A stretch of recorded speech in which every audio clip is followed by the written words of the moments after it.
what's up, everyone? Adam Welcome here, fellow with the Center for Innovation, with my very, very good friend who I've actually run a marathon with.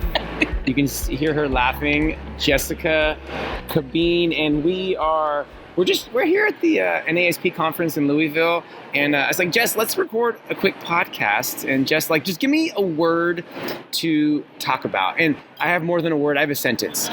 Jess, what are some qualities that you remember from your favorite leaders? My favorite leaders were ones that just gave me space. I think that's something we take for granted now. Like, if they actually had a conversation with us, they weren't multitasking, they weren't looking around, they were really focused on me. And even if it was 5 minutes, it just feeling that value and that respect for me. And I try really hard now to emulate that, just, be in person as much as I can with the people and try to limit distractions so I can be focused on that. Yeah, I've thought about that question. That's why I asked it, because I feel like leaders, especially school principals, you get so in the moment and you're busy and I hate the term putting out fires, but you're running your school, and to think back of what are the other people that I really enjoyed when I was in the classroom, or other people that I are mentors of mine do, and then I try to do them. It's my son plays baseball, and we'll watch a baseball game, and I'll say, hey, look at the best hitter. Who are your favorite hitters? What do they do? Who's your favorite shortstop? How do they move? And just use that as a learning kind of resource, for yourself. So talk about superintendents. I feel like every district's a little bit different. Like the big districts, and even small districts, some of the principals, they don't really talk to their superintendents, which is interesting. I know your former superintendent, and everyone's a little bit different. What would you say to your superintendent if you had them alone for 30 minutes and they said, just be honest, be open? What would you say to them? Yeah. And I think just for people listening too, I think that's, Adam, it's a really important question, and something, if you're nervous about that, vulnerability builds trust. Mm-hmm. It's not the other way around. You can't trust somebody and then be vulnerable. It's that, so being open. And so sometimes that is saying something that you don't know if they really want to hear. And so we're really excited. We have a new superintendent in our district. And one of the things through COVID is principals really got to be a human punching bag this year. And so one of the things, I have had this opportunity, I just said, I would love it when cabinet comes in to just say something positive about our school, something positive you've seen. It doesn't mean it erases all the negative things, but sometimes principals don't get that opportunity to say, what are some things I'm doing well? Because we are going to focus on everything we're not doing well. And sometimes we do that to a detriment to ourselves and self-deprecating, where I think sometimes hearing some positive things from our superintendent, we can lean in on those leadership skills, grow them and develop them, and just become better. Mm-hmm. Yeah, that is such good advice. As you're talking, I'm looking at you, Jessica, and not most people probably don't know our story together, but I love our story and just how we are connected. And I think a really big missing piece for a lot of people still, even in this very, very connected world, is a deeper connection with a smaller group of people.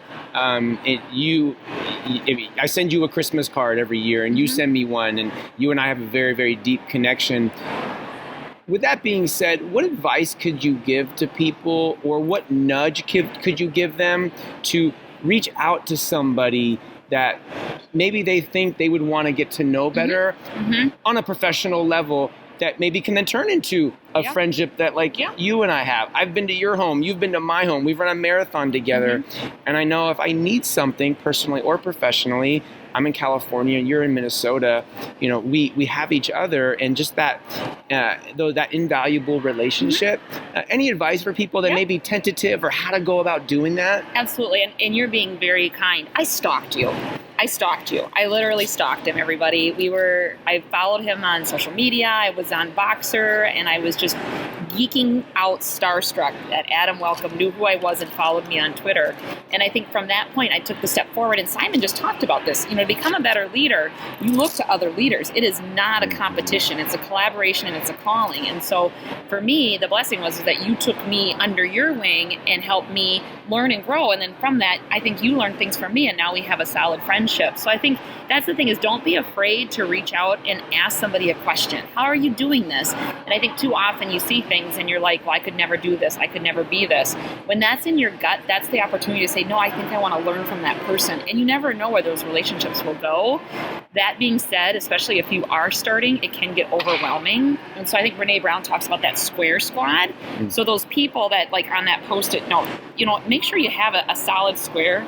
You don't need a poster paper or a bulletin board, but just a few key people to just keep it tight and be real with them, and you're going to be able to have those deeper relationships. Yeah, and so Jessica is being silly because I did not take her under my wing. Yes, you did. Stop it. But I remember early on though, I had written a book, and I remember telling Jessica like, yeah, and you will someday too, and like, what? No, and you're like on your 8th book now, and I said, yeah, you'll be doing speaking, and like now she's traveling all over, and I think finding the right people that will not take, that was your term, take you under your wing, but just help you hold your hand or stand in front of you or beside you and encourage. That person for me early on was Peter DeWitt.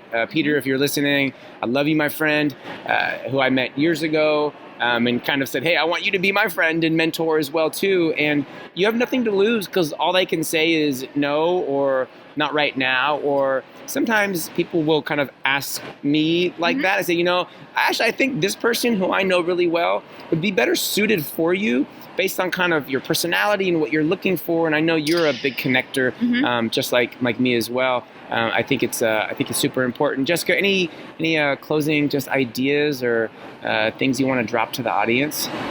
I think one of the biggest things that I've learned through the pandemic and leading, and now watching my child leave the nest in the next year, having a senior in high school, is when you live well, you lead well. And I think so often, especially through the pandemic, we were 24/7 leaders. We were constantly waiting for the next COVID pivot or the next contact tracing, and we're still living in that. And I think we need to really recalibrate, take back our life, and put some boundaries on that, because when you live well, you're going to lead your school well, you're going to lead in work and life, and ultimately build a culture of really positive success for everybody. Yeah, and I love how you model that. People that follow you on social media, just going away with your amazing husband Rob, taking time. Herman has like his own Instagram account. But when you take care of yourself in your personal life, you're better in your professional life. And your personal life, people, is actually more important. But your professional life gets better when you focus on your personal life. Jessica Cabeen, my name is Adam. Welcome. NAESP.org. Make sure you go check it out. If you're not a member, make sure you join. And also go to Logitech.com. Logitech is a sponsor in this podcast. They have great microphones, great headsets. We're using the Blue Yeti right now. It's a great kind of introductory, but also super awesome quality microphone for your podcast. So everyone listening, thanks for all you do. And I hope that you have an absolutely amazing day.